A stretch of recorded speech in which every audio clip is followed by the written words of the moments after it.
This call is now being recorded. महाराज परीक्षित ने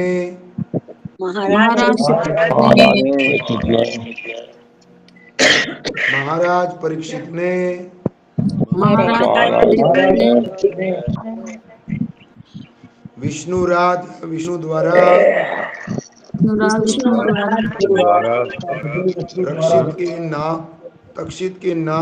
रक्षित के नाम से भी प्रसिद्ध है। रक्षित के नाम से मुख्य अतिथि सुखदेव गोस्वामी का स्वागत करने के लिए अपना मस्तक झुकाया। स्वामी का स्वागत करने उस समय सारी अल्पक स्त्रियां अब बालकों ने भी श्री सुखदेव गोस्वामी का पीछा करना छोड़ दिया।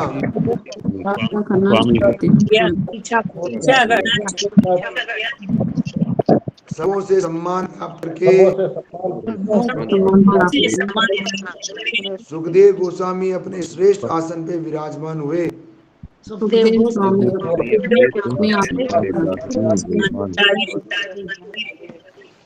जगत गुरु श्री प्रभुपाद जी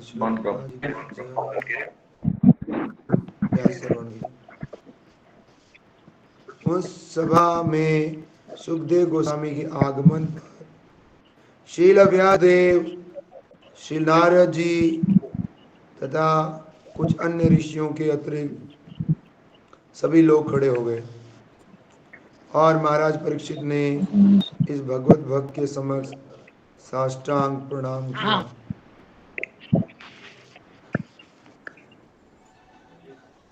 सुखदेव गोस्वामी ने भी विशेषकर अपने पिता नारद के समक्ष लोगों से आलिंगन द्वारा हाथ मिलाकर, सिर हिलाकर और झुककर स्वागत का उत्तर दिया।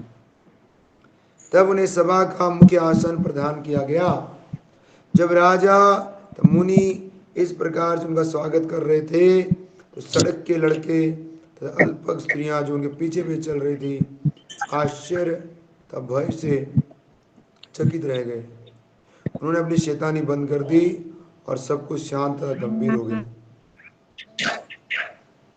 ओम अज्ञानतिमिरान्धस्य ज्ञानाञ्जनशलाकया चक्षुरुन्मिलितं येन तस्मै श्रीगुरुवे नमः। श्रीचैतन्यमनोभीष्टं स्थापितं येन भूतले स्वयं रूप कदा मह्यं ददाति स्वपदान्तिकाम्। वन्देऽहं श्रीगुरो श्रीयुतापदकमलं श्रीगुरून् वैष्णवां च श्रीरूपं साग्रजातं सहगण रघुनाथान्वितं तं सजीवम् अन्वितं सावधूतं परिजनसहितं श्रीकृष्ण चैतन्य देवं श्रीराधाकृष्णपदान् सहगण ललिता श्रीविशाखान्वितान् च। हे कृष्ण करुणा सिन्धो दीनबन्धो जगत्पते गोपेश गोपिका कान्त राधाकान्त नमोस्तुते। तप्त कांचन गौरांगी राधे वृंदावनेश्वरी वृषभानुसुते देवी प्रणमामि हरिप्रिय।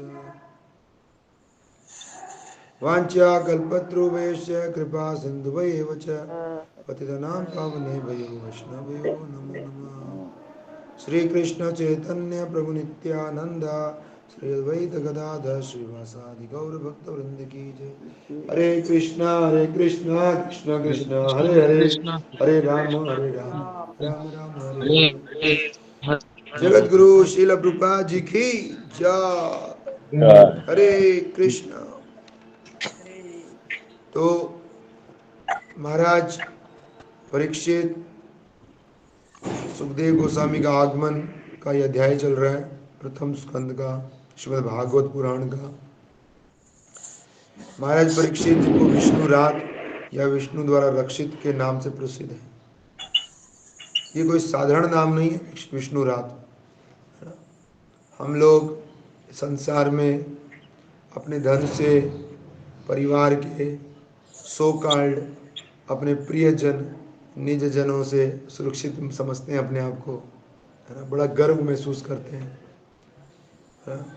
लेकिन ऐसे भाग्यशाली परीक्षित महाराज जैसे जो गर्भ में भी और जीवन के अंतिम समय भी इस भौतिक संसार में जब जन्म लिए तब भी, जब जीवित थे तब भी, और जब ये शरीर छोड़ने लगे तब भी वो सुरक्षित थे, रक्षित थे कि इनके द्वारा, जो असली हमारे स्वामी हैं उनके द्वारा। अभी हम जिनसे प्रेम करते हैं उन्हीं से हम अपनी रक्षा की आशा करते हैं। सच बात है ये। जिनके प्रति हमारा मोह है,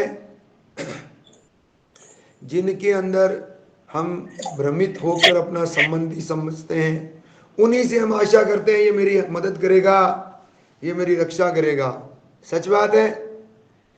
लेकिन कितने बड़े मूर्ख हैं हम। जो स्वयं की रक्षा नहीं कर सकता वो हमारी क्या रक्षा करेगा? सच बात है ना? लेकिन कलयुग में तो मूर्खों की ही भीड़ है। तो मूर्ख नहीं समझ पाते, कम बुद्धि के हम, कलयुग के प्राणी हम, अल्प बुद्धि के लोग हैं, अभागे लोग हैं। इसीलिए कलयुग में भगवान ने गीता जब ज्ञान दिया तो बोले मनुष्य नाम सहस्त्रश, हजारों हजारों में, करोड़ों लाखों करोड़ों में से कोई एक कृष्ण भावना भावित होगा, बाकी सबके सब भौतिक भावना मृत्यु रहेंगे, बाकी सब इस संसार की भावना में रहेंगे। धर्म और भक्ति में आने के बाद भी बद्ध जीव रहेंगे।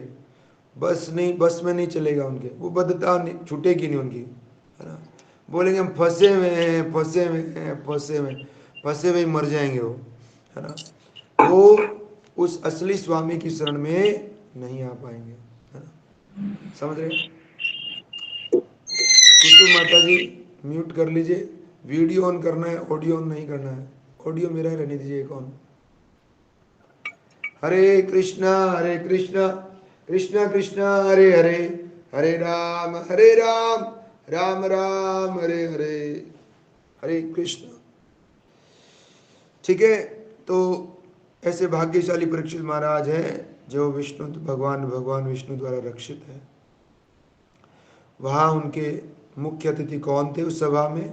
गंगा तट पे जब उनकी मृत्यु का समय था 7 दिन बाद, तो बहुत देवता आए, ऋषि मुनि आए, बड़े बड़े दिग्गज आए, है ना? और वहीं पर मुख्य अतिथि सुखदेव गोस्वामी, है ना? तो यहाँ पर एक बहुत महत्वपूर्ण चीज है। जो व्यक्ति जितना कृष्ण भावना भावित होगा उतना वो इस संसार में कैसे आचरण करना है और भगवान से कैसे आचरण, बड़ी महत्वपूर्ण बात है ये। इस संसार में जो कैसे व्यवहार करना है और भगवान से कैसे व्यवहार करना है, उसमें अंतर है ना? जैसे अभी आपको धन मिलता या धन कट जाता तो आप सबके सब वीडियो ऑन कर लेते, है ना? लेकिन यहाँ पर आपको धन नहीं मिल रहा, धन कट रहा नहीं है, तो आपका आचरण कैसा है? आप वीडियो बंद करके ठगी का मामला करते हैं। ठग हैं आप, झूठ नहीं बोल रहा, आपको कोई दूसरा बोलेगा नहीं, आप जा सकते हैं यहाँ से, पर मैं आपके मुंह पे बोल रहा हूँ आप ठग हैं। क्योंकि मैं जो बोल रहा हूँ मैं भी ठग हूँ, मुझे मेरी ठगी पता है और मैंने भी जो ठगी करी है उसका परिचय, मेरा अनुभव है आप जैसी ठगी गई। तो जो वीडियो ऑन नहीं कर पा रहे वो ठग हैं, वो जा सकते हैं। आज 5 जने रुक सकते हैं केवल, हाँ एक निकल गया और भी निकल जाओ। तो ठग है वो ना रहे यहाँ पे। सच बोल रहा हूँ, झूठ नहीं बोल रहा हूँ। प्रभु जी वो प्रसाद बना हाँ कोई बात नहीं, प्रसाद बनाओ सामने रख दो, क्या समस्या है? हाँ? ठीक है। अभी पैसा मिल रहा होता तो हम ना वीडियो ऑन करके बैठते ना। हाँ जिनकी मीटिंग होती है, जो नौकरी करते हैं 50,000 महीने का, लाख रुपए 1.5 लाख रुपए महीने कमाते हैं, वो जब वीडियो ऑन करते बैठते हैं क्योंकि पैसा काट देगा बॉस, है कि नहीं? हमारे बच्चों की जब कोरोना काल में क्लास होती थी तो सब बोलते हैं मुंह बंद रखो, वीडियो ऑन रखो, है ना? कितने सावधानी से, इतने वफादार बन के हम बैठते थे, जैसे हम जैसे अच्छे लोग पेरेंट्स को दुनिया में ही नहीं होंगे। सच बात है ना? पर मरता क्या ना करता, है ना? इस संसार में ठगी का ही मामला है। इससे हमारा पता चलता है हमारी सबकी चीटिंग प्रोपेंसिटी है ना? कितना ही कर लो पर हम अपनी ढीठपन नहीं छोड़ने वाले, बस यही हमारी भावना जो है ना, यही हमारी भावना हमें आगे नहीं जाने देती। यही भावना, यही आचरण हमें कृष्ण भावना भावित नहीं देता। यही भावना, यही आचरण हमारे को गुरु शरण में, वैष्णव सेवा में नहीं लगने देता। सच बात है। कितने जने इस बात से सहमत है? हाँ, इधर को सहमत है। कितने वक्त सहमत है इस बात से? है ना? बहुत बढ़िया। आगे है कि सुखदेव गोस्वामी जो है, उन्होंने सम्मान किया अपना सिर झुका के। हाँ, इस सम्मान की कहानी बहुत जबरदस्त है। दक्ष प्रजापति ने जब यज्ञ किया था, भगवान शिव भी उस यज्ञ में थे, और किस तरह से दक्ष प्रजापति जब आता है तो उसको अपमान महसूस होता है। जब कौन आता है? भगवान शिव आते हैं, और वो देखता है, नहीं, दक्ष आता है, भगवान शिव नहीं खड़े होते हैं, तो देखता, अरे मेरा अपमान किया।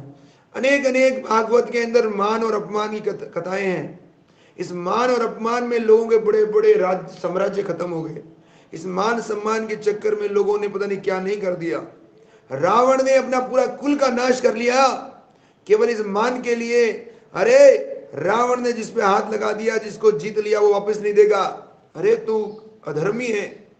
खुद उसकी पत्नी मंदोदरी ने, स्वयं कुंभकर्ण ने, भाई ने, सबने बोल दिया, यहां तक उनके पुत्र मेघनाथ ने बोल दिया, ये तो साक्षात नारायण है, आप इसे पंगा मत लो। पर स्त्री माता के समान होती है, वो माता जगजननी है, उसको वापस दे दो। ना ना भाई ना, नाक हमारी ऊंची, है ना।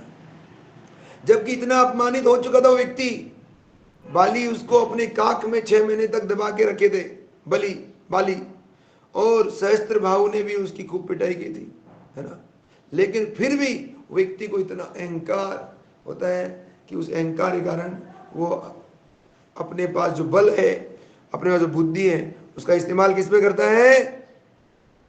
अनाचार में करता है, वैष्णव सेवा में नहीं करता। समझ रहे हो? जितना बल मिलता, जिस दिन बल खत्म, चैप्टर खत्म। एक कहानी सुनाता हूं। एक दक्षिण भारत में, एक महाराष्ट्र में एक भक्त साधु हुए, एकनाथ। उनके पास एक व्यक्ति आता है। वो व्यक्ति बोलता है कि आपका बाहर से तो सब स्वच्छ हो गया, क्या अंदर से भी स्वच्छ हो गया है? क्या अंदर से साफ है कि नहीं है? बाहर तो बहुत साफ सुथरे बन के बैठे हो, चमक धमक के बैठे हो, क्या अंदर भी साफ है क्या, या अंदर काला ही काला है? हाँ, है कि नहीं? तो ऐसा बोल रहे थे वो, और सारी भीड़ थी, जल्दी करो जल्दी करो जल्दी बताओ। तो उन साधु ने उसका हाथ देखा, उसका माथा देखा, बोले केवल तुम्हारे पास 7 दिन है। जैसे उस व्यक्ति को ये बोला केवल तुम्हारे पास 7 दिन है, उस व्यक्ति के जो बल था खत्म हो गया। उसकी कुबुद्धि थी वहीं रुक गई, विराम दे दिया। उसकी आंखें थी वो देख नहीं पा रही थी, कान सुन नहीं पा रहे थे, हृदय में एक ही गूंज गूंज रही थी, मृत्यु है, 7 दिन बाद मृत्यु है, 7 दिन बाद मृत्यु है, 7 दिन बाद मृत्यु है। मृत्यु आते ही बड़े बड़ों की एकदम नानी याद आती है। मृत्यु का चैप्टर खुलते ही अचानक ही तुम्हारे को कैंसर हो गया, तो डॉक्टर बड़े पागल बना के भूला के धीरे से बोलते, देखो भाई थोड़ा तुम्हारी समस्या है। क्या समस्या है? छोटा सा रोग लगा है, धीरे धीरे करके बताएंगे तुम्हें कैंसर हो गया। अचानक बता दे कैंसर हो गया, मरने वाले हो तुम। हाँ, मेरे हो गया, मैंने सोचा नहीं था, मैंने तो स्टील बॉडी समझी थी मेरे तो हो ही नहीं सकता था। और एक दिन स्वीकार कर लेता है ना। उस व्यक्ति को जैसे बोला, उसके बल नहीं रहा, न पैरों में बल रहा, न कहीं, और वो ऐसे गिरने लगा। सुनो तो सुनो सुनो, मेरे अंदर क्या बताता हूं तुम्हें, सुनो सुनो मेरे अंदर क्या बताता तुम्हें। कुछ नहीं सुन रहा, गिरते पड़ते अपने घर पहुंचा, बेहोश हो गया, और घर जाके सो गया, लेट गया। 7 दिन तक न उससे कोई काम किया गया, न कुछ नहीं किया गया। 7वें दिन जब उसकी मृत्यु थी, एकनाथ जी पहुंच गए और बोले, भाई क्या तुमने इन कुछ दिनों में कोई पाप कर्म किया? क्या तुम्हारे हृदय में कुविचार आ रहा है? क्या तुम्हारे हृदय में काम क्रोध लोभ किसी ईर्ष्या द्वेष है? कहते महाराज आप पागल हो गए क्या? मैं तो मरना सन हूं, अंतिम घड़ी चल रही है मेरी, और आप बोलते हो कि कोई पाप आया क्या? जो मरता क्या करता? मरता वो क्या करेगा? मेरे को तो ज्ञान नहीं है क्या करना है। मुझे तो पता नहीं कि मरते टाइम राम राम बोलते हैं। मैं तो नहीं बोला जिंदगी भर, मैंने जिंदगी भर एक ही बात बोली, टाइम नहीं है, टाइम नहीं है, टाइम नहीं है। भागवत सुनाते तो बोलते प्रभु जी को तो वीडियो खोलो, वीडियो खोलो। नहीं खोलूंगा, नहीं खोलूंगा, कितना जोर कर ले, है ना, नहीं खोलने वाला, है ना, है ना। सुधर जा, सुधर जा, नहीं सुधरने वाला, है ना। म्यूट करके वीडियो बंद करके अपना भौतिक काम करूंगा और बोलूंगा हीरो बन गया, हीरो हीरो। क्या बन गया? हीरो।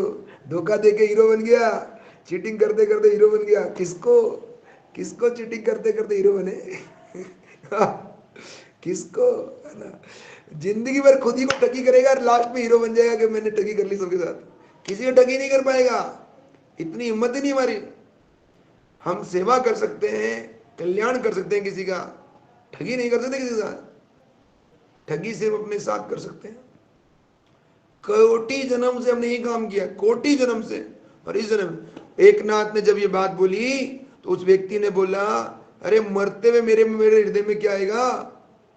तो बोला बस यही बात है भाई। जो सच में साधु होता है उसने मृत्यु को स्मरण रखा है। उनको 70 साल बाद मृत्यु होगी या 7 दिन बाद होगी या 700 साल बाद होगी या 7 घंटे में होगी, क्या फर्क पड़ता है? अर्थपूर्ण ही नहीं है, समय की क्या गिनती। अरे भाई 70 में होगा कि 7 दिन में होगा या 7 महीने में होगी या 7 घंटे में होगी, ये तो फिक्स हो गया ना, मरूंगी या मरूंगा। इस शरीर तो छोड़ना पड़ेगा बस। तो फिर कहां से हृदय में आएगा?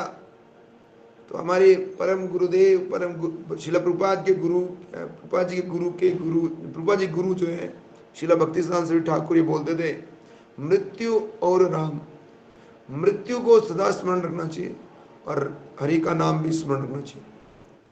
तो उस व्यक्ति को जब मृत्यु याद रहेगी तो हमारा लक्ष्य क्लियर होगा। हम अपने साथ ठगी नहीं करेंगे, अपने आचरण को सुधारने में शक्ति लगाएंगे, अपने आप पवित्र होने में बल लगाएंगे और अपने जीवन को सुधारने में कोई कमी नहीं छोड़ेंगे, है ना। जो करना होगा, जो कीमत भरनी पड़े हम वो कीमत भरेंगे, किंतु परंतु if and buts and doubts नहीं रहेंगे। समझ रहे हैं? क्या समझना है उसके लिए आतुर हो जाएंगे, समझने के लिए, है ना। इधर उधर की बात नहीं करेंगे, है ना, टू द पॉइंट बात करेंगे, है ना। तो इस तरह से जिसको जीवन का असली में मृत्यु और जीवन की असलियत बदल गई, ये शरीर जाएगा, ये परिवार जाएगा, ये घर जाएगा, ये मेरा बुद्धि, मेरी कुबुद्धि, मेरा ये मन, मेरे ये शक्तियां, मेरे ये वस्त्र, ये मेरे सब चीज यहीं रह जाएंगे। ओहो कठोर सत्य है, जैसे परम से महाराज वैष्णव महाराज बोलते हैं एक कैरिंग बैग है, चश्मा लगा के कैरिंग बैग चलता है। मतलब ये तो कैरिंग बैग है उस आत्मा का, और जो लगातार चश्मा स्टाइल मारता है। लेकिन कैरिंग बैग कितनी देर कैरी करेगा आत्मा को? कैरिंग बैग को छोड़ना पड़ेगा, उठा के डालना पड़ेगा, है कि नहीं। तो जो भी हो, परीक्षित महाराज बड़े भाग्यशाली थे जो ऐसे मरणासन के समय गंगा तट पर वैष्णव को दर्शन कर रहे हैं, वैष्णव का सम्मान कर रहे हैं। और ये सम्मान की व्यवस्था जितना ज्यादा कृष्ण भावना भावित होगा उतना सम्मान कर पाएगा, अन्यथा न वो स्वयं का सम्मान कर पाएगा न अन्यों का सम्मान कर पाएगा, है ना। इस बात को निश्चित कर लीजिए। तो उन्होंने सुखदेव गोस्वामी जी का स्वागत किया और यहाँ पर स्त्री और बालकों को अल्पक कहा गया है। असली में इस कलयुग में जितने भौतिकवादी हैं सब अल्पक ही हैं, जिन्होंने देह को ही आत्मा समझ रखा है, सब ही मूर्ख ही है ना। और कई बार ऐसे बोलते माताओं को मूर्ख बोला, मैं क्यों मूर्ख, तू मूर्ख, तेरा बाप मूर्ख, है ना, ऐसे बोल देते हैं ना। गुस्से में आके ऐसे बोलते हैं हम, है ना, मैं क्यों मूर्ख, है ना। हम अपने आप को सदा से श्रेष्ठ समझते हैं, अपने आप को सदा महान समझते हैं, है ना। ये हमारा रोग है सबका, है ना, ये बीमारी है हमारी। और जो ये बीमारी बता दे वो हमारा हितैषी है, लेकिन हम बीमारी उसको स्वीकार नहीं करते। क्यों नहीं स्वीकार करते? क्योंकि हम शरणागत नहीं है। जब शरणागत नहीं व्यक्ति होगा तो कोई उसको धक्का मारेगा तो धक्का मारने नहीं देगा, उसको आगे नहीं बढ़ने देगा। जैसे एक गेट के आगे, हम सुबह देख रहे थे, एक गेट के आगे उसका स्टॉपर लगा होता है ना, बंद किया होता है। उस गेट को जबरदस्ती गेट को धकेलें तो स्टॉपर लगा हुआ है तो आगे जाएगा? नहीं जाएगा, स्टॉपर रगड़ने लग जाएगा, है ना। वैसे हम अपने जीवन में पहले से ब्रेक लगा दिए, लगा लो जोर प्रभु जी, लगा लो जितना जोर, आगे नहीं जाने वाली गाड़ी। हमने अपने जीवन की शक्ति लगा दी, प्राण वायु लगा दी, इसमें आगे नहीं बढ़ने वाले, क्योंकि हम जानते हैं हम जो कर रहे हैं वही सबसे बड़ी चीजें हैं। हमारी विद्वता नंबर 1, हमारा मन नंबर 1, हमारा स्थिति नंबर 1, हमारी कोई गड़बड़ नहीं है। किसने कह दिया हम गड़बड़ है? हम तो पवित्र हैं। कितने पापी हैं दुनिया में, देखो मैं तो बचपन से नियम पालन करता हूं, मेरी पवित्रता की कोई सीमा ही नहीं है। तो बेचारा कोई पापी होगा तो उसको तो तापी बनाए, यति बनाए, है ना। जो बोलता है मैं तो विरक्त हूं, पहले से विरक्त हूं, प्रवृत्त नहीं हूं, भोगी नहीं हूं, उसको क्या विरक्त करेंगे, है ना। ये एक्चुअली भ्रम है, इसी को बोलते हैं इल्यूजरी एनर्जी, माया का प्रभाव। भगवान की माया का इतना भयंकर प्रभाव होता है जीव पे कि उसका आचरण कुटिल होता है, उसका सोचना कुटिल होता है, विचार कुटिल, इच्छाएं कुटिल, इच्छा कुटिल होगी, उसके विचार कुटिल होंगे, आचरण कुटिल होगा, और इस तरह से उसका जो जीवन का चरित्र है वो भी कुटिलता में होगा। अपने साथ ठगी करेगा, अन्यों के साथ ठगी करेगा, यहां तक कृष्ण भावना भावित होने पर भी, अर्थात कृष्ण भक्ति में आने के बाद भी वो ठगी के ही जीवन में रहेगा। इसलिए 4 दोषों में से एक मुख्य दोष है चिटिंग प्रोपेनिस्ट्री, है ना, धोखा देने की प्रवृत्ति। तो केवल खुद नहीं, माता पिता, गुरुजन, साधु संत, शास्त्र, सबको ही ठगी की करता रहेगा। हमारे गुरुदेव का आज विचार है, जब आप श्रीमद् भागवत का अध्ययन करते हैं तो आपकी बुद्धि परिपक्व होती है, उन्नत होती है, सोचने समझने की शक्ति प्राप्त होती है, मुझे क्या करना है क्या नहीं करना है सोच पाता है ना। तो असली में आज हम ये समझ पाते हैं कि असली में सम्मान की क्या विवेचना है, सम्मान कैसे किया जाता है, सम्मान के क्या वो हम चर्चा करना चाहते हैं आप सबके साथ, है ना। तो यहाँ पर हम देखते हैं कि सबको सम्मान प्राप्त करके, सबों से सम्मान प्राप्त करके सुखदेव अपने श्रेष्ठ आसन पर विराजमान हुए। तो यहाँ पर आगे हम देखते हैं कि उन सुखदेव गोस्वामी की जो पिता हैं और पिता के गुरु हैं देवर्षि नारद और वेद व्यास जी, उनको छोड़ के सब जने खड़े हो गए।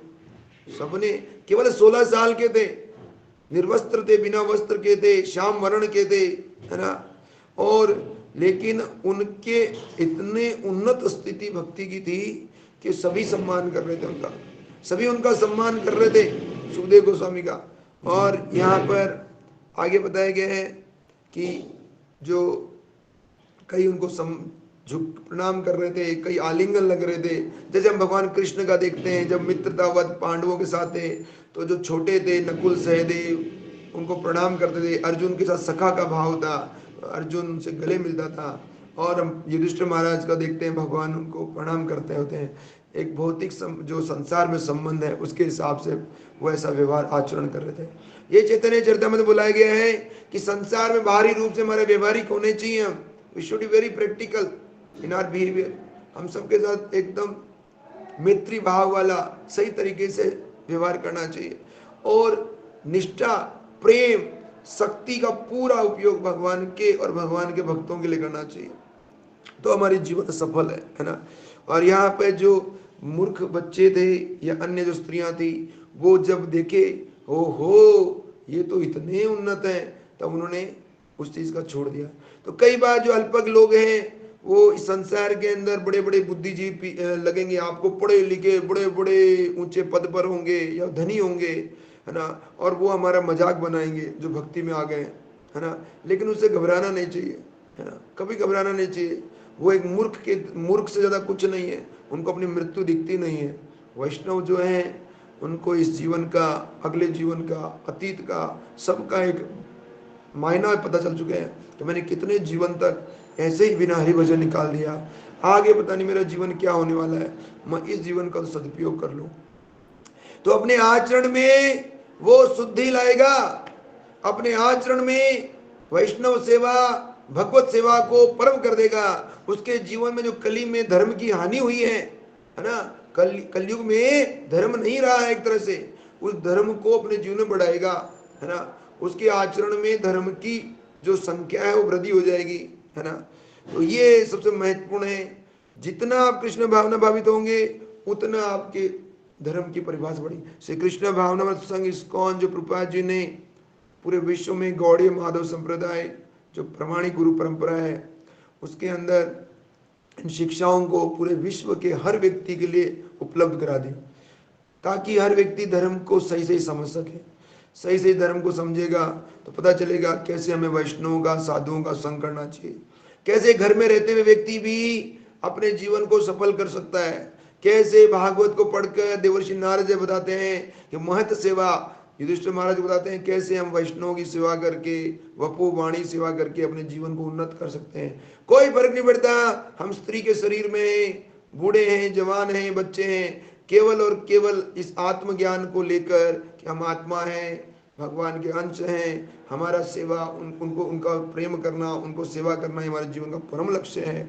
लेकिन ये सब कैसे प्राप्त होगा? ये प्राप्त होगा जब हम भक्तों का सेवा करेंगे, संग करेंगे, उनकी आज्ञाओं का पालन करेंगे।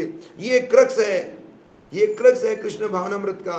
कोई चाहता है मैं कृष्ण भावना भावित हो जाऊं, मेरी चेतना भगवत भावनामृत हो जाए, तो उसको भक्तों का संग, भगवान के संग करना पड़ेगा। भगवान का संग, भगवान तो मेरे मन में है, भगवान तो घट घट में है। सच्ची बात है? नहीं नहीं, मेरे मन में केवल पाप है, मेरे घट घट में मेरी नजर में केवल काम है। हर दिशा में मुझे केवल काम इच्छाएं नजर आती हैं और मेरे हृदय में भी केवल काम है। झूठ मत बोल रहे भाई, झूठ क्यों बोलता है कि राम है मेरे मन में? खोज के देख, हनुमान जी की तरह अगर हम खोल के देखते, वापिस सर्जरी करते, देखते अंदर केवल गटर है, गटर के सिवा कुछ नहीं है। इस भ्रम में मत रहना कि अंदर बहुत अच्छी अच्छी चीजें हैं, कुछ भी नहीं है। ये भ्रम, हमें सबसे पहला काम इस स्टॉपर को हटाना है, अपने इस इल्यूजन को हटाना है। प्रभुपाद जी ने कहा this Hare Krishna movement is for removing the ignorance. ये जो अज्ञानता है ना, उस अज्ञानता को रिमूव करना चाहिए। कई लोग तो इस कृष्ण भावना में आते हैं, जप करते हैं, भौतिक स्तर पर जप करते हैं, अर्थात कुछ भी करते हैं, नियमों की ऐसी की तैसी कर देते हैं। भक्त संघ का उनके जीवन में कोई केंद्र बिंदु नहीं होता, कोई उत्सव का मतलब नहीं है। गुरु जी से दीक्षा भी ले लेते हैं, छापा लगा लेते हैं और बस टाइम पास। मैंने भी पाल लिया, सबने वाला कुत्ता, कौन सी किस्म का कुत्ता पाला? हमने भी एक गुरु पाल लिया, बस हो गया, ये मेरा गुरु। फोटो टांग देंगे या कहीं और लगा देंगे, बोलो ये मेरा गुरु, है ना। तो इस तरह से हमारा जीवन चल रहा है, पूरी तरह से आध्यात्मिक में भी ठगी का जीवन। इसलिए कहते हैं कितने साल हो गए प्रभु जी, माता जी नाम जप करते हुए, इतने साल, कोई अंतर ही नहीं आया। इनके आचरण में कोई अंतर ही नहीं है, इनका व्यवहार वैसा का वैसा है, कोई इनके हृदय में प्रेम नहीं है। महाप्रभु तो बोले मार खा के प्रेम दो, है? महाप्रभु चैतन्य नित्यानंद प्रभु ऐसे दयालु थे, है? एक शिवास पंडित जी की जो पत्नी मालती माता जी थी, वो एक बार भगवान का सेवा करते टाइम उनका जो आचमन पात्र था वो एक कौवा ले गया। वो दुखी हो गई कि मेरा आचमन पात्र ले गए और शिवास पंडित आएंगे, पूजा करेंगे, समय हो गया पूजा का। तो उसी समय नित्यानंद प्रभु आए और नित्यानंद प्रभु ने ना उसके, वो तो परमात्मा के रूप में है, तुरंत उस कौवे को बोला, कौवा यू टर्न करके वापस आचमन पात्र रख के चले गया। ये जो कौवा रूपी माया है ना, ये हमारे मन को रोज आचमन रूपी मन को लेके जाता है। हमारे मन कभी रुका नहीं, हमारा मन जाता ही रहता है इस कौवे रूपी माया के साथ, हर समय इस कौवे रूपी माया के डूबा ही रहता है। हम कहीं भी रहो किधर, पर जिसके जीवन में गुरु के आदेश, जिसके जीवन गीता भागवत का संदेश प्रेरणा है, हम पुस्तकों को तो मानते ही नहीं। पुस्तक कौन सी देखेगी, पुस्तक कौन सी बोलेगी गलत काम कर रहा बेटा, गलत काम कर रहा बेटा, नहीं देखने वाले। तो इसलिए गुरु का बहुत महत्वपूर्ण है। जो कोई बोले गुरु नहीं चाहिए, किताबें ही सब कुछ है, किताबों से ज्ञान ले लो, तो ये बात खत्म हो जाती है ना। हमारी गुरु शिष्य परंपरा, जितने हमारे भगवान जितने अवतरित हुए संसार में, सबने गुरु बनाया। तो गुरु का बहुत महत्वपूर्ण है, गुरु होना चाहिए। वो देख सके हाँ गलत जा रहे हो, गलत खा रहे हो, गलत वो कर रहे हो। अगर हमारे को तो देखने वाला व्यक्ति नहीं हो, भगवान ने इसके लिए उदाहरण दिया, भगवान ने माता पिता दिए, है ना। तो जो बच्चे पैदा होते हैं उनके माता पिता उसको देखते हैं, फिर बाद में जब व्यक्ति विवाहित होता है तो उसके लिए उसकी पत्नी और पति दोनों जने होते हैं जो एक दूसरे को देखते हैं। अगर पति की जिम्मेदारी है उसकी आध्यात्मिक दुर्ग की रक्षा करना, पत्नी की है उसकी भौतिक दुर्ग की रक्षा करना, अर्थात भौतिक रूप से कहीं गड़बड़ ना कर दे और वो आध्यात्मिक रूप से कुछ गड़बड़ ना कर दे। इस तरह पूरे जीवन पर्यंत कोई ना कोई जो काउंटर चेक करने वाला व्यक्ति होता है। जो व्यक्ति बता मेरे कोई काउंटर चेक करने वाला व्यक्ति नहीं है, मैं स्वच्छंद हूँ, वो व्यक्ति केवल और केवल व्यभिचारी है ना। उस व्यक्ति की कोई संयमित असंयमित जीवन है और वो व्यक्ति कभी भी सुधर नहीं सकता, चाहे वो कृष्ण भावनामत में आके असुर के रूप में, वत्सासुर के रूप में बैठ जाए, लेकिन उसके जीवन में कोई अंतर नहीं आना, ना उसके स्वयं के जीवन में ना अन्यों के जीवन में अंतर आने वाला है कि नहीं। हम इसका प्रैक्टिकल उदाहरण हम देखते हैं। कलयुग का इतना प्रभाव है, प्रभुपाद जी ने इतनी सुंदर व्यवस्था करी, साक्षात बैंकुट के समान मंदिर हैं जहाँ पे त्रिताप नहीं होते, वैष्णव के संग से त्रिताप मिटते हैं। लेकिन जैसे डॉक्टर कई बार फोड़े का इलाज करता है तो एनेस्थीसिया देता है और फिर उसको कठोरता से उसको काटता है, कष्ट होता है पर उसको रोग मुक्त कर देता है। तो वैसे ही बुद्धिमान व्यक्ति समझ सकता है, देखिए अगर आपके इस रोग को हम रिमूव नहीं करेंगे तो आपको कैंसर हो सकता है, पूरे शरीर में फैल सकता है, आपकी टांग काटनी पड़ेगी, आपको ये बीमारी है अविद्या की, इसको हटाना पड़ेगा। तो जो शरणागत होता है वो कहता है ओके प्लीज डू नीडफुल, है ना, जो आवश्यक है वो कर दीजिए, वो स्वीकार करता है और उसको कार्य हो जाता है और उसका जीवन सफल हो जाता है, अर्थात वो बीमारी से मुक्त हो जाता है। लेकिन जो ढीठ होते हैं वो कृष्ण भावनामृत में आने के बाद भी शरणागत नहीं होते। माया मैं पवित्रता इसलिए आया, मैंने नियम पालन करता हूँ इसलिए आया हूँ, मैं माला करता हूँ, कितनी करते तुम 16, मैं तो पूरे दिन ही माला करता हूँ। फैक्ट्री अंदर फैक्ट्री किसकी, माला की। अच्छा कितनी माला करते हो, अरे सिंह पूछे ही मत, भक्ति कैसी हो रही प्रभु जी, अरे क्या बात कर रहे हो जबरदस्त, अच्छा क्या बात है, मैं कल तो आपको देखा चाय पी रहे थे आप, अरे नहीं नहीं नहीं वो तो हर्बल टी है, अच्छा अच्छा बहुत। तिलक विलक, तिलक मैं ट्रांसपेरेंट लगाता हूँ, देवता जो देवता लगाते हैं वही तिलक मैं लगाता हूँ, अच्छा अच्छा बहुत बढ़िया। तो इस तरह से वो ठगी करते हैं, है ना, उनका जीवन पूरा ठगी में रहता है। कहीं पर वैष्णव उत्सव होंगे, ऐसा नहीं कि आज यहाँ ब्रह्म उत्सव हो रहा है, जगन्नाथ जी को हो रहा है तो मैं इसलिए बोल रहा हूँ इस चीज, नहीं नहीं। अभी हम मंदिर के अंदर नित्यानंद चतुर्दशी उत्सव हुआ तो हम देखते हैं कि कलयुग में कितना, जब भक्त ही नहीं बच पा रहे हैं, जो 100 कार्ड भक्त दिखने में भक्त हैं, छापा लगा लिए, तिलक लगा लिए, कंठी पहन लिए, या अपने आप को बड़ा जेंटलमैन समझते हैं, है ना, वो लोग भी जब भगवत सेवा में नहीं आ पाते, है ना, तो कितनी बुरी स्थिति है। खासकर जो घर में रहते हैं वो लोग भौतिक काम में इतने चतुर होते हैं, इतनी बुद्धि दिखाते हैं, इतना शानदार अपनी बुद्धि का प्राकट्य करते हैं कि हमने ऐसे धन कमाया, हमने ऐसे उस अपने शत्रु को मार दिया, ऐसे मैंने समय का सदुपयोग किया, है ना, अपने शरीर के लिए सुबह 3 बजे भागेंगे, है ना, हरे कृष्णा कृष्णा कृष्णा हरे हरे, हरे राम राम राम हरे हरे, हरे कृष्णा कृष्णा कृष्णा हरे हरे, हरे राम राम राम हरे हरे। लेकिन जब ना उनको आध्यात्मिक कार्य के लिए बोलेंगे ना तो बोलेंगे टाइम नहीं है, दीक्षित हो या जप करने मिलो, तो काहे का भक्त बने हो तुम किसको दिखाने के लिए भक्त बने हो, किससे ठगी कर रहे हो, क्या हाथ में झोली लेने से भक्त बन जाएगा कोई, हाँ, ये गले में ये तुलसी की कंठी डाल लोगे तो भक्त बन गए, किसके साथ छल करोगे, हाँ। लेकिन हम ना, हमारी आदत पड़ गई कई जन्मों से छल करने की, इसलिए हम क्या करते हैं कि छापा भी लगवा लेते हैं, भक्त बोलते हैं अरे भक्त बन जा भक्त बन जा भक्त बन जा, हाँ भक्त बन जा भक्त, अच्छा बहुत फायदा है, तो हिडन एजेंडा होता है, अच्छा बहुत बढ़िया बढ़िया बड़े प्रसाद बनाते हैं भैया, जब तक प्रसाद अच्छा मिलता रहेगा तो भक्त बनेगा, यदि प्रसाद अच्छा नहीं मिला भक्ति छोड़ देगा। बहुत सम्मान करते हैं, आप बोलते माता जी प्रभु जी, डांटता कोई नहीं है, कोई पागल व्यक्ति होता है, एक तो यशोदा कृष्ण है ये डांटता है ना, बाकी वो डांटता भी क्यों नहीं है, सब बोलते प्रभु जी माता, आप कुछ भी करो, कुछ भी करते रहो, बस आप मतलब आते रहो, दिखते रहो, मतलब ऐसे छापा छुपा लगा के आते रहो, बस खाते रहो पीते रहो, है ना, है ना, है ना, जिस थाली में खा रहे हो उसमें खाते रहो, छेद भी करते रहो, आर पार निकल जाओ, समझ रहे हो। तो इस तरह से कहने का अर्थ है कि ना, व्यक्ति कलयुग के प्राणी जो है ना, कहीं हम माला कर रहे हैं तो माला करने का लक्षण क्या होगा, उसका आचरण सुधरेगा, भक्त संघ की आतुरता बढ़ जाएगी, ये बात लिख लीजिए। जिसका ढंग से नाम जप हो रहा है, जो बोल रहा मैं शास्त्र पढ़ रहा हूं, है ना, शीला भक्तिदान ठाकुर बोले प्राण आचे से ये तो प्रचार, जिसमें प्राण है वो प्रचार करेगा। प्रचार क्या करेगा? हमारी भावना ही नहीं है। अरे हमारी भावना होती उस आचरण करने में तो प्रचार करेंगे हम, है ना। तो जो सही में नाम जप कर रहा है वो व्यक्ति भक्त संग करेगा, समझ, वो भक्त संग करेगा, भक्तों के संग में बैठेगा, उत्सव मनाएगा, भगवान के बहुत उत्साह से मनाएगा, संकीर्तन होगा, उस संकीर्तन में जाएगा, अपने घर में सड़ता नहीं रहेगा।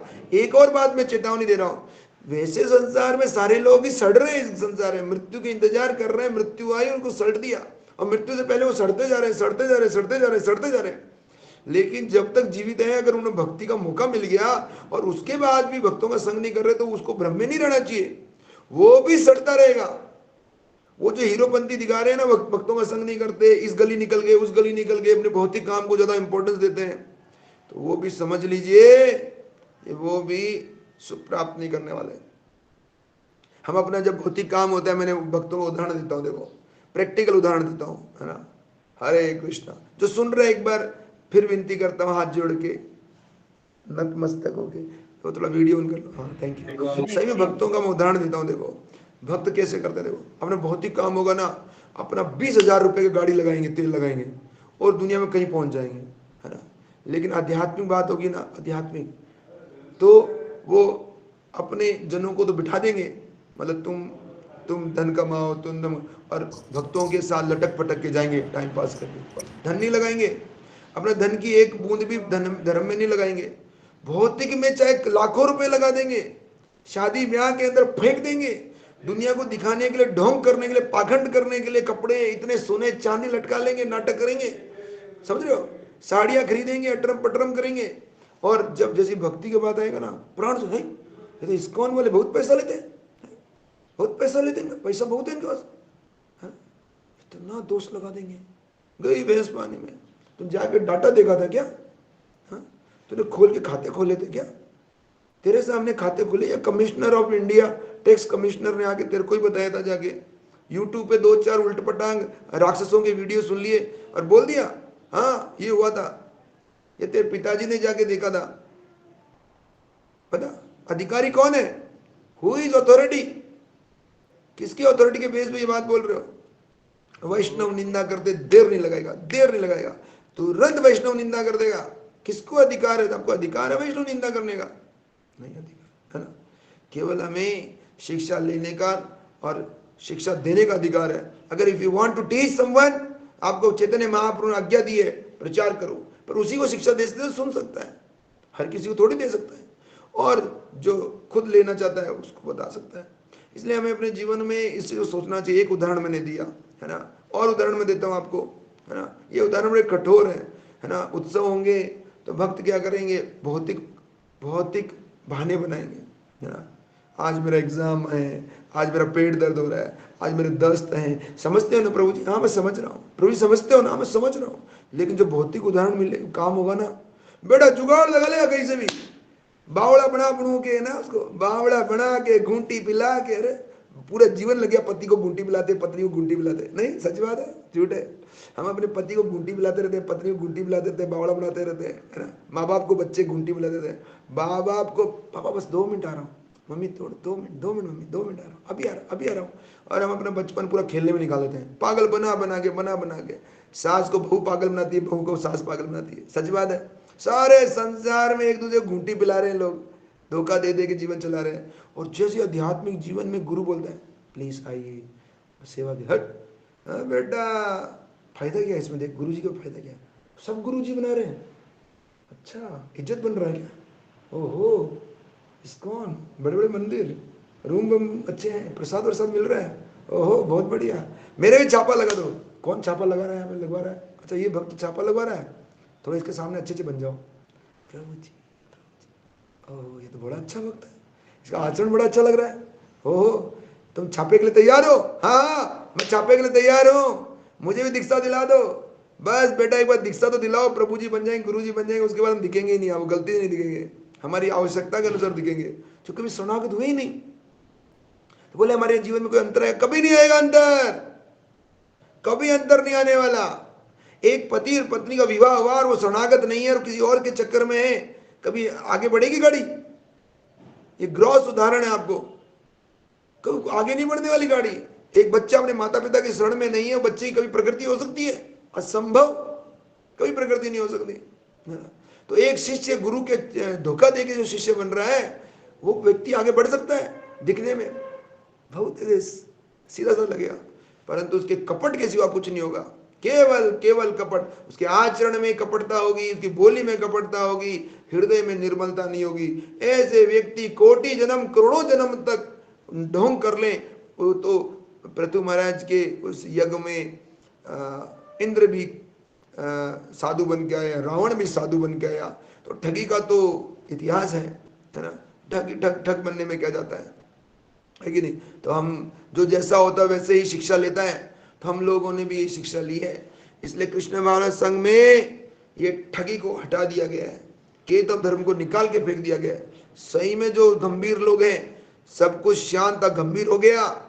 तो ये उन लोगों के लिए है जो अपने जीवन को सुधारना चाहते हैं, ये उन लोगों के लिए है जिनके जीवन में छल कपट को नहीं है। अगर आप धन दे रहे हैं तो आप किसी घर नहीं भर रहे, आप अपना ही जीवन सफल कर रहे हैं। अगर आप अपना तन दे रहे हैं तो अपना जीवन सफल कर रहे हैं, अपना मन दे रहे हैं तो अपना जीवन सफल कर रहे हैं, आप अपना आत्म कल्याण कर रहे हैं। आप देखिए, आपका धन, आपका तन और आपका मन पूरे संसार में कितने जन्मों से लगे हैं। अरे जन्म तो याद नहीं हमें, इस जन्म में देख लो 30 साल 40 साल 50 साल 60 साल तक हमने कितना इस संसार में दिया है और क्या प्राप्त किया है। असली में हम किसी को दे भी नहीं रहे, तन भी किसी को नहीं दे रहे। असली में अपने केवल स्वयं की इंद्र तृप्ति में इतने डूब चुके हैं कि हमें दिखता ही नहीं सही क्या है। एक कामी व्यक्ति को काम के सिवा कुछ नहीं दिखता है, समझ रहे हो?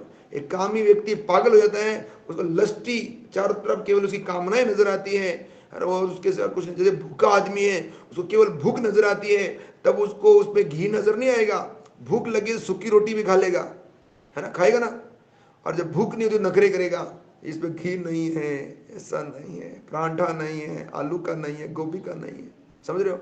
तो जब व्यक्ति के पास ऐसे ही इस संसार के अंदर जब व्यक्ति इस भक्ति का, प्रेम का, इस सही ज्ञान का मार्ग पे में नहीं होता और वो अनुगत नहीं हो पाता, तो उसके जीवन में ठगी रहती है। और इसके प्रैक्टिकल एग्जाम्पल हम देख रहे हैं। इसलिए लोग 30-30 साल तक माला झोली लेके फिरते हैं, कोटि जन्म तक माला करते हैं, बहुनाम जन्म ले, बहुत जन्मों तक नाम लेते हैं, कोई अंतर नहीं आता उनके हृदय में।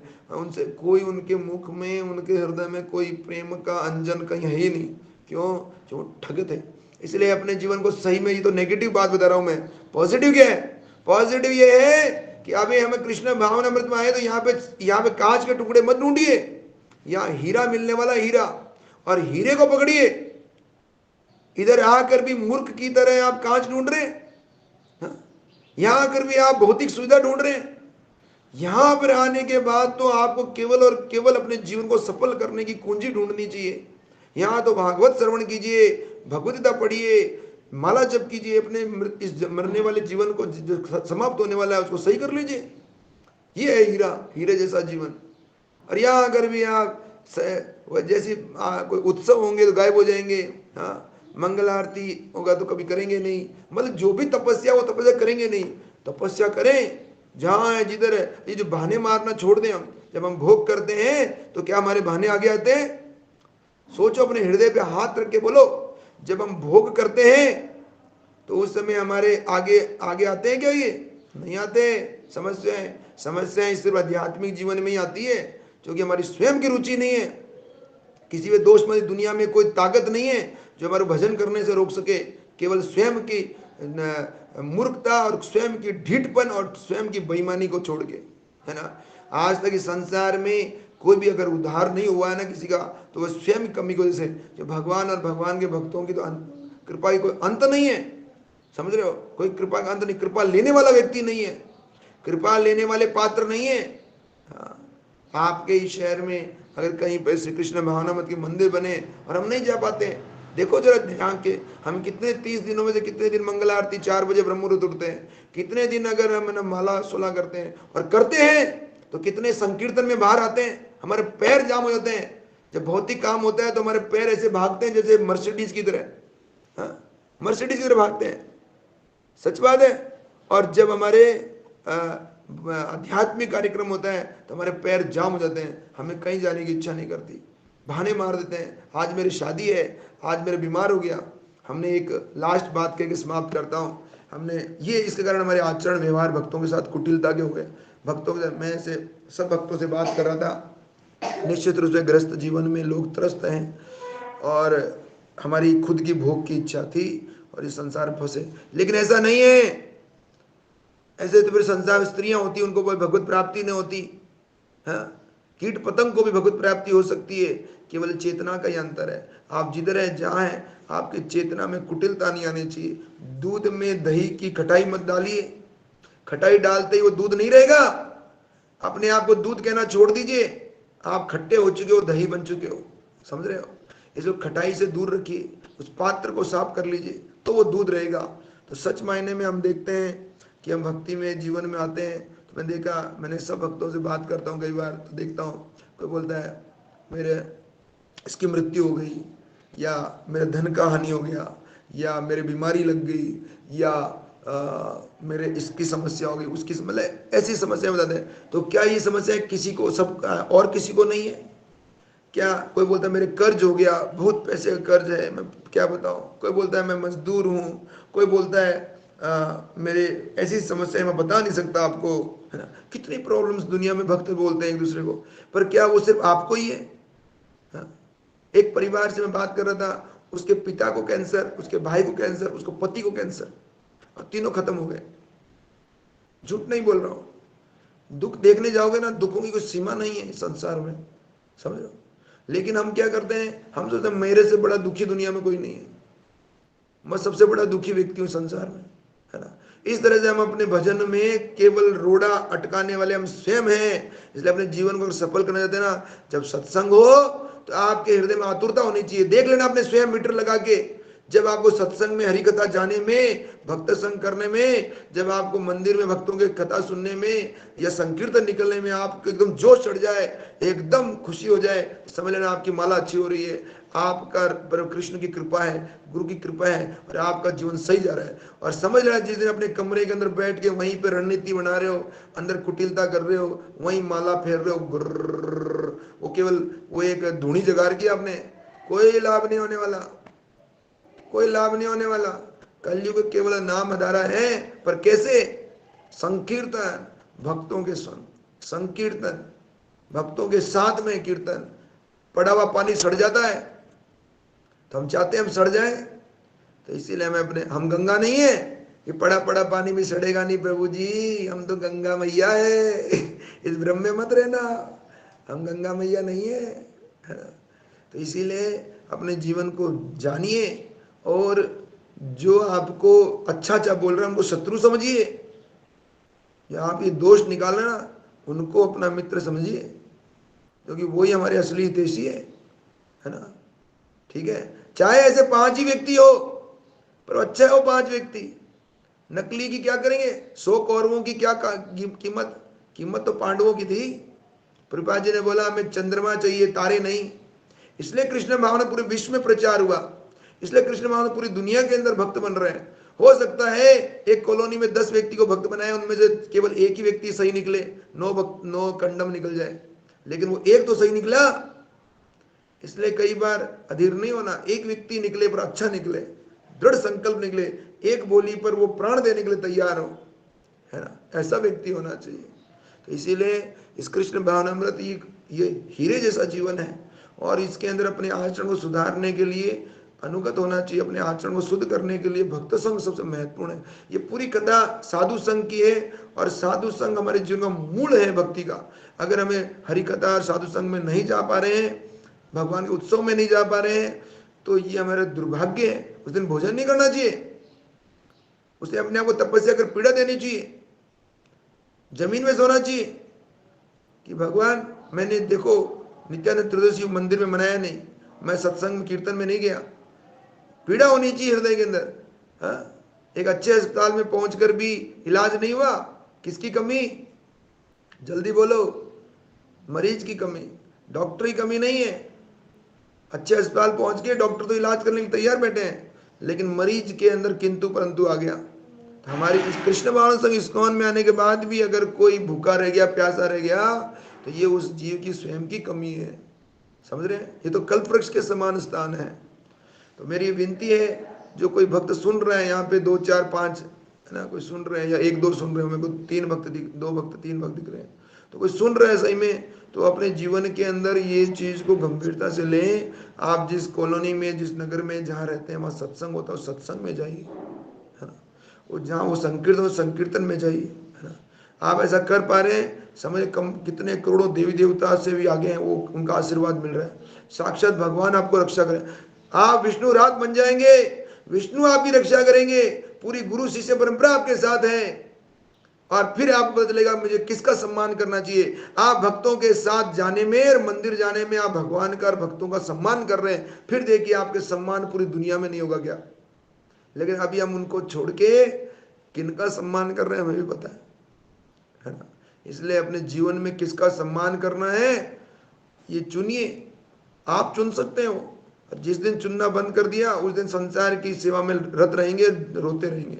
इसलिए अपने जीवन को सुधारने का प्रयास कीजिए। जितने उत्सव हैं उन उत्सवों में साथ में आया करें, संकीर्तन में आया करें और अपने जीवन को सफल करिए, हाँ। अन्यथा ये जीवन ठगी में ही चला जाएगा।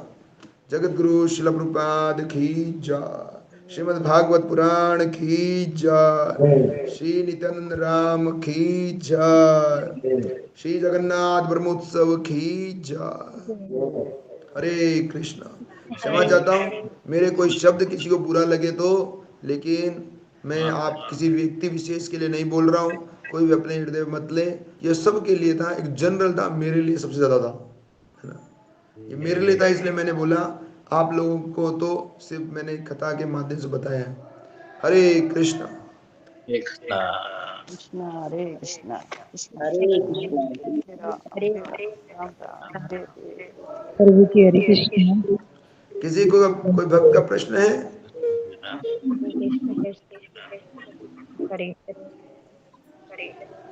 प्रश्न तो है ही नहीं किसी के। हरे कृष्णा प्रभु जी, दंडवत प्रणाम। प्रभु जी, यदि कोई दीक्षित विवाहित माता जिसका स्वयं का कुटुंब, एक मिनट, प्रभु जी लिख रहे हैं, पितामह प्रभु जी, यदि कोई दीक्षित विवाहित माता जिसका स्वयं का कुटुंब हो और किसी विवाहित प्रभु के पीछे कामुकता रखे और उस साधक का कुटुंब हो और समझाने के पश्चात भी उन्हें समझ ना आए, तो क्या करना चाहिए? देखिए, निश्चित रूप से अगर ऐसा कोई व्यक्ति कर रहा है ना, ये दुर्भाग्यपूर्ण है। इससे बड़ा अधम कार्य कोई नहीं है ना। पाप है। स्त्री, कोई भी स्त्री है, उस स्त्री के लिए जब विवाह हो गया तो उसको अपने पति के सिवा, चाहे वो रावण के समान हो, चाहे वो भगवान राम के जैसा हो, उसके लिए वही पति परमेश्वर है। उसके लिए संसार में सारे पुरुष उसके पुत्र और भ्राता के समान है। ऐसा मन के या किसी भी स्तर पर ये विचार आना महापाप है, ये घृणा पूर्वक है ना। और ऐसी चेतना वाले व्यक्ति का सर्वथा त्याग करना ही चाहिए। और ऐसे व्यक्ति को वैष्णव मंडली में भी नहीं लाना बुलाना चाहिए, कहीं आना भी नहीं चाहिए, उनको वैष्णव सेवा भी नहीं मिलनी चाहिए। ऐसे व्यक्ति के हाथों से खाना भी महापाप है। तो ऐसा व्यक्ति अगर कोई अपने किसी स्वभाव के कारण ऐसा व्यवहार कर रहा है, उसको तुरंत इसको मल समझ के त्याग देना चाहिए, क्योंकि ये साक्षात जहर के समान है। ये इतना हलाल जहर है कि उसे कोटि जन्म के पुण्य खत्म कर देगा, है ना।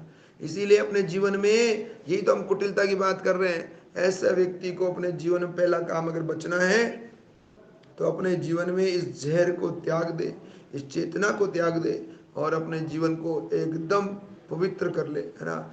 जब तक कोई व्यक्ति कहे कि मैं ये पर स्त्री पर पुरुष गमन भी करता रहूंगा और माला भी करता रहूंगा और मेरा जीवन सफल हो जाएगा, इस भ्रम में न रहे, इस भ्रम में न रहे, है ना। जिस व्यक्ति ने, प्रभुपाद जी बोला, जिस व्यक्ति की चेतना में ये मैल है वो आगे बढ़ने वाला नहीं है ना। कृष्ण मानव संघ में तो पूर्णतः संयमित जीवन है। 3 जो आश्रम है उनमें तो ये है ही नहीं, स्त्री पुरुष का संघ, और एक गृहस्थ आश्रम है उसमें भी रेगुलेटेड है, संयमित है, संयमित संघ है। और अपनी पत्नी और पति के अलावा बाहरी जो संघ है, जो कलयुग में तो बर्बाद ही कर दिया उसने, समझ रहे हो। तो शास्त्र के अनुसार कोई भी प्रकार से अगर कोई बुरा उसको देख कर, फोन पे बात करके या उसके बारे में सोच कर या उसके बारे में बताकर 8 प्रकार की मैथुन क्रिया होती है। तो ये सब चीजों में अगर वो कहीं ना कहीं जुड़ा हुआ है तो पतन का मार्ग है, is a road to hell, नरक के लिए रास्ता बना लिया उसने अपने लिए। इसलिए व्यक्ति को इसको इमरजेंसी समझ के तुरंत ही इससे मुक्त हो जाना चाहिए, नहीं तो जीवन बड़ी बुरी दशा होने वाली है। वैष्णव अपराध बहुत तगड़े होते हैं, ऐसे लोगों के पता नहीं क्या क्या रोग लगने वाले हैं। इसलिए अपने आप को तुरंत इससे बीमारी से बचाना चाहिए, यही विचार होना चाहिए, है ना, जहां तक संभव हो सके। और नहीं तो ऐसे व्यक्ति को तो असली वो जीवित है ही नहीं। अगर इस तरह की कोई चेतना लेके रह रहा है, वो जीवित नहीं है, वो मृत ही है, मरा हुआ है वो।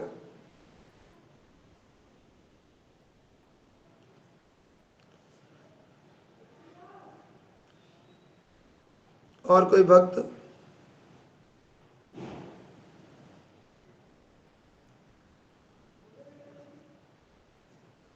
उपाय है,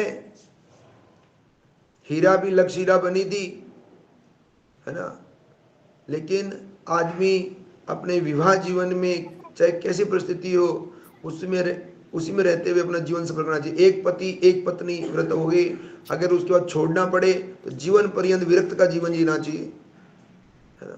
ऐसे नहीं दोबारा शादी कर ली, तीसरी शादी कर ली, चौथी शादी कर ली, यहाँ नहीं तो वहां, वहां नहीं तो वहां, ये ना, ये तो पशु जीवन है, सुअर का जीवन है ना, समझ रहे हैं। इसीलिए अपने जीवन को क्लियर रखना चाहिए, क्रिस्टल क्लियर। कोई हो सकता है किसी की पत्नी भक्त नहीं हो सकता किसी पति भक्त नहीं हो सकता है किसी, पर जैसा मिला उसमें परम संतुष्ट रहना चाहिए, भगवान की योजना के अनुसार मिलता है। और अपने जीवन में एक ही उद्देश्य है, कृष्ण भावना भावित होना। हमारे असली मित्र कृष्ण ही गुरु हैं, बस, है ना, बस, और कोई नहीं मित्र है। बाकी लोगों के प्रति हम केवल और केवल, है ना, करुणा कर सकते हैं। हमारे आचार्य बोलते हैं 4 प्रकार के लोग हैं संबंध में। एक, जिनको हम संग कर सके, मतलब वो जो भक्त हैं। दूसरे, जिन लोगों को हमें जो दुष्ट हैं, छली हैं, उनको त्यागना चाहिए। और एक है जो अज्ञानी है, उनको हमारी कथा श्रवण करवा सकते हैं, सुना सकते हैं। लेकिन जो ऐसे दुष्ट हैं, ऐसे उनको सर्वथा त्याग देना चाहिए जीवन में।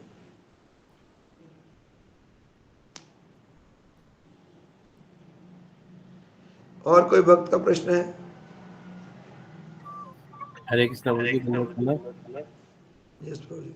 प्रभु जी, कई बार क्या होता है कि हम आपस में दुष्ट भक्त मिलते हैं, तो जिसको गुरु महाराज ने चुना रखा है, और फिर भी हम किसी दुष्ट भक्त में दोस्त लेते हैं कि अगर वो सही ढंग से 4 नियम का पालन नहीं करता है, सही ढंग से प्रार्थना नहीं करता, हमें ये अधिकार है कि उसके बारे में बात करने का, या हमें हमारे बारे में?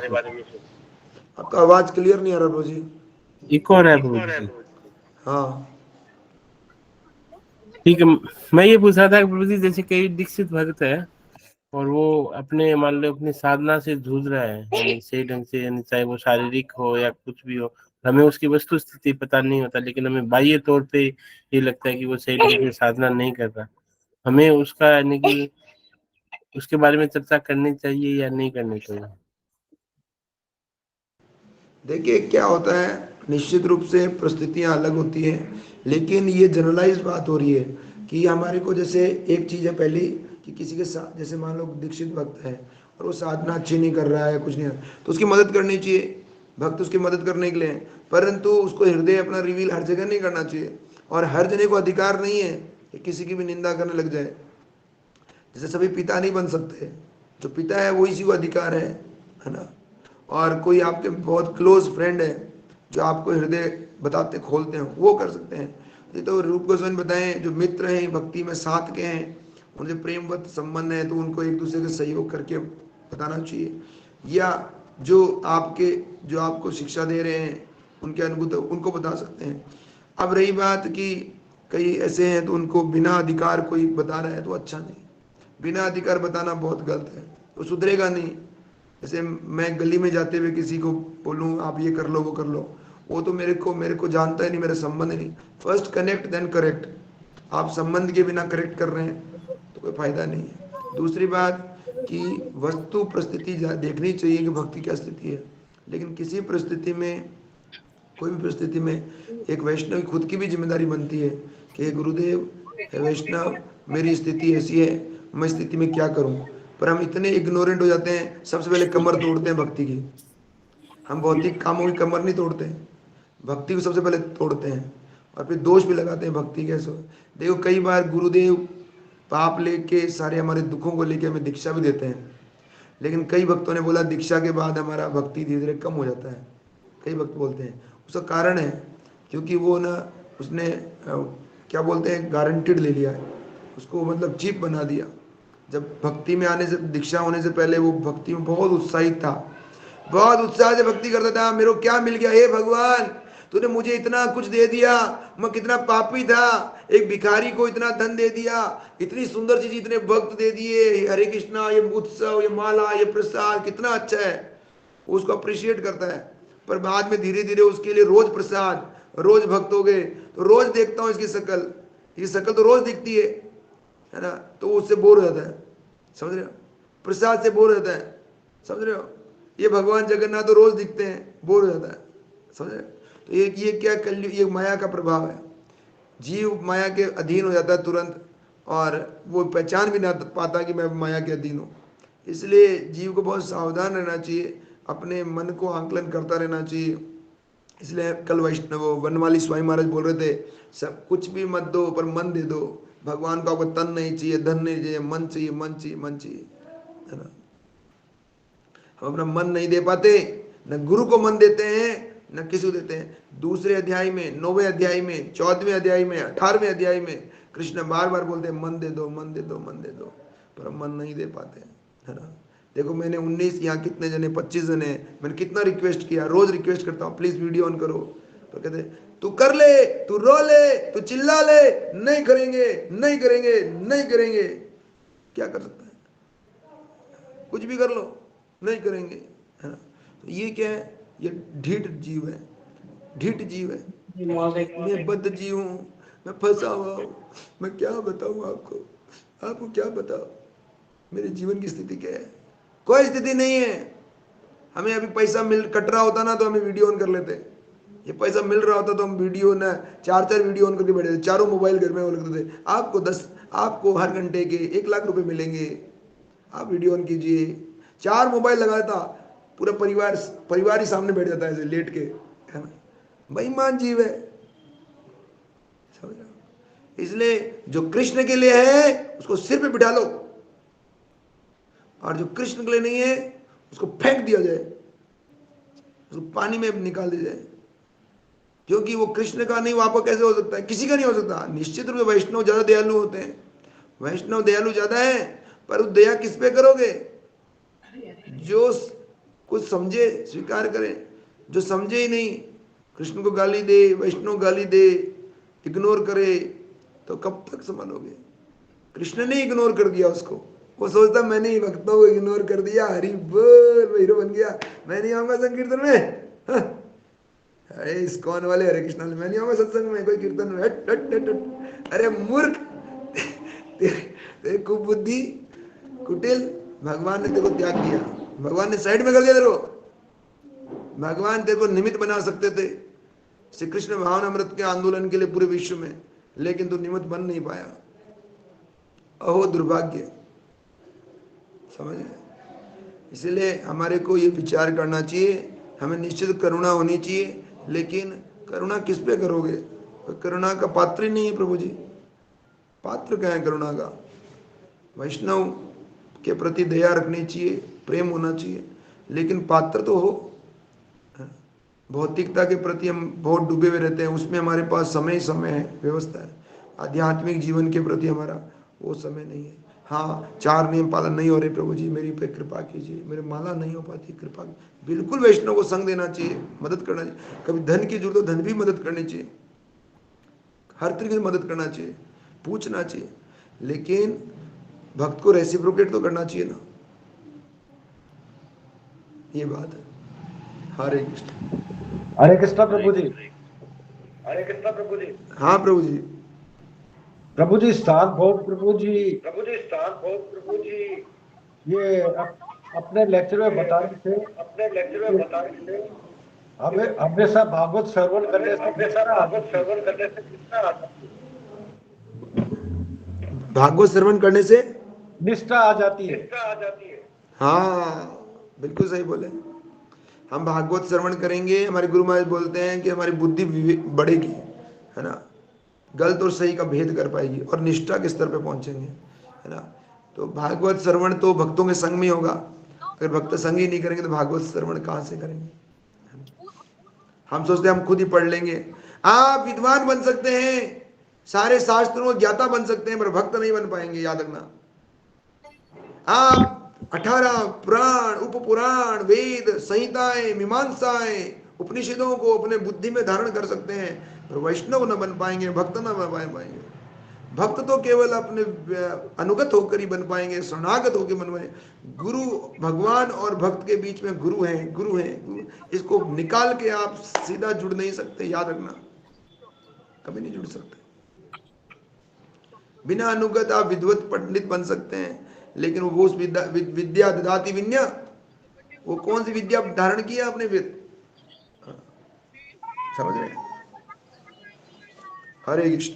अरे देखो जी, आपने सही बताया कि जैसे भक्ति के 9 स्टेज ना, सबसे पहले मैं कहता हूँ साधु संग होते हैं, साधु संग होते हैं, भजन क्रिया करते हैं, भजन क्रिया बाद में।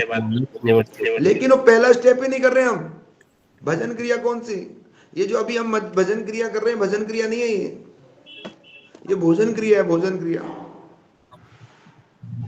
ये भोजन क्रिया, भजन नहीं शुरू हुआ, ये भ्रम है हम सबका। साधु संग ही नहीं किया हमने। साधु संग का असली अर्थ होता है कि लव मात्र साधु संग सर्व सिद्धि होए। प्रभुपाद जी ने एक थोड़ी सी देर के लिए अपने गुरु का संग किया था और पूरी धरती बदल दी। साधु संग का मतलब उसके हृदय, अपने उसका गुरु की बात को अपने हृदय पे धारण कर लिया, लिख लिया। यहाँ पे जैसे वो अमिताभ बच्चन की फिल्म आई थी ना, उसको बचपन में लिख दिया मेरा बाप चोर है ना, लिखा था ना, तो दिखाया टैटू बना के, इधर लिखा हुआ था। वैसे गुरु की बात को इधर हृदय पे लिख ले, वो है साधु संग, समझे। गुरु, जब गुरु की बात हृदय में धारण हो जाएगी तो साधु संग है। अभी कौन सा साधु संग है? अभी तो मौज करने के लिए जा रहे हैं, एंजॉयमेंट, एंटरटेनमेंट। प्रभु मजा आएगा, अरे बोल, चलते हैं मायापुर, है ना, मौज करने के लिए जा रहे हैं। इंद्र तृप्ति, इसको आध्यात्मिक इंद्र तृप्ति बोलते हैं, समझ रहे हैं। तो असली में साधु संघ का स्टेप से ही ऊपर नहीं आए हम, है ना। साधु संघ, सही साधु संघ का तरीका यही है कि अपने मानसिक स्तर पर, केवल वाचिक स्तर पर नहीं, केवल शारीरिक स्तर पर नहीं, अपने मानसिक पटल पर अपने मन को गुरु के चरण में देना। इसलिए रघुनाथ दास गोस्वामी मन शिक्षा ग्रंथ लिखते हैं, है ना। मन शिक्षा लिखते हैं कि मन, तुम कृष्ण के गुरु के चरण कमल में लगो। हम गुरु कृष्ण के चरण कमल में लग ही नहीं पाते प्रभु जी। असली बात यह है, हमारा ढीठ मन कभी लगा ही नहीं।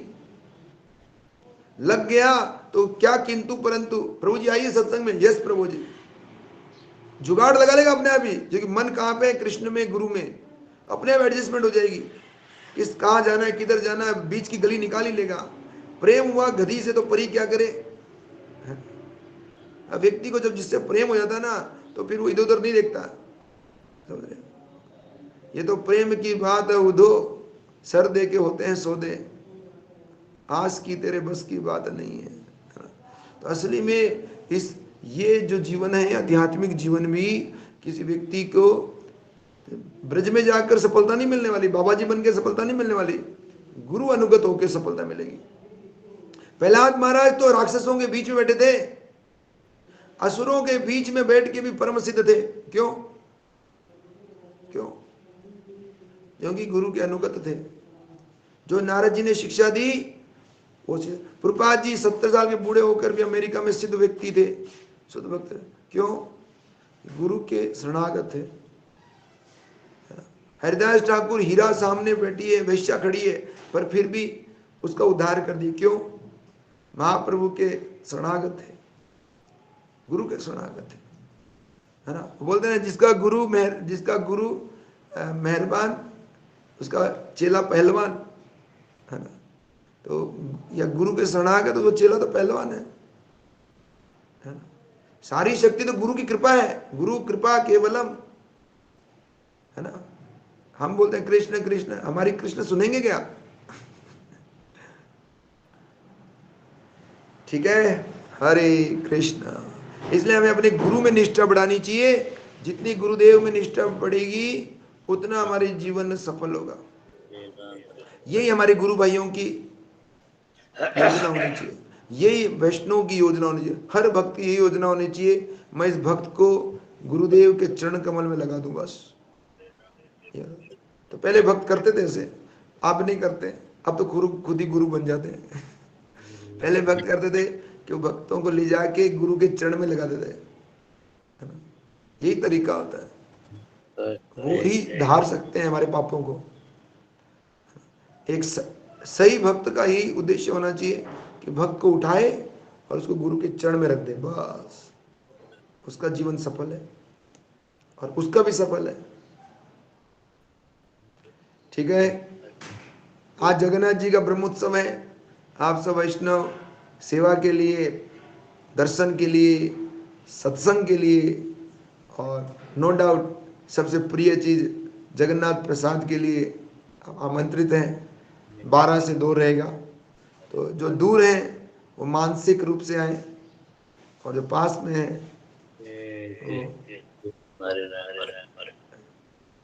हरे कृष्ण। हरे कृष्ण। हरे कृष्ण। हाँ माता जी।